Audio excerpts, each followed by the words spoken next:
দেশপ্ৰেমৰ নামত মোদী চৰকাৰৰ ভয়ংকৰ কাণ্ড শ্বহীদৰ বলিদানক লৈও মোদী চৰকাৰৰ নিকৃষ্ট ৰাজনীতি গণতন্ত্ৰৰ মন্দিৰত বিজেপি চৰকাৰৰ চূড়ান্ত ভণ্ডামি ফাদিল হ'ল মোদী চৰকাৰৰ ভয়ংকৰ মিথ্যাচাৰ হেতালি খেলি দেশৰ আগত ধৰা পৰিল প্ৰতিৰক্ষা মন্ত্ৰী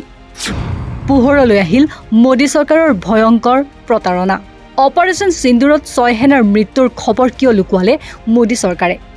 অপাৰেশ্যন সিন্দুৰত 6 গৰাকী বীৰ সেনা জোৱান শ্বহীদ হোৱাৰ নাম চৰকাৰীভাৱে প্ৰকাশ পোৱাৰ পাছতে মোদী চৰকাৰ আৰু প্ৰতিৰক্ষা মন্ত্ৰী ৰাজনাথ সিঙৰ বিৰুদ্ধে সৰব হৈ পৰিছে কংগ্ৰেছ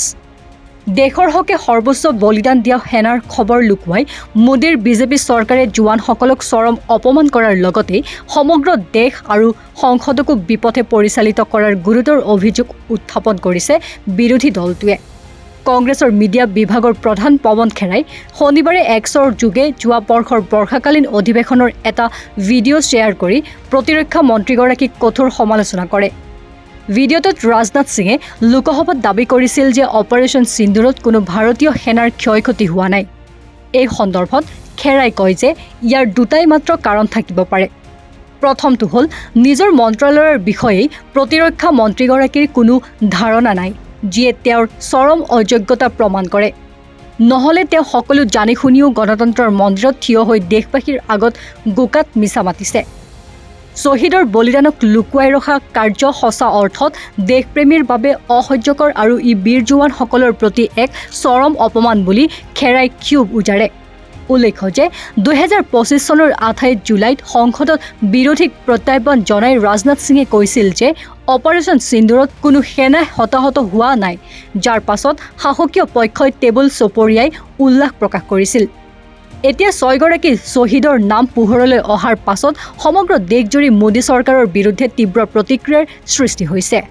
কংগ্ৰেছে স্পষ্টভাৱে কৈছে যে নৰেন্দ্ৰ মোদীক দেশে কেতিয়াও ক্ষমা নকৰে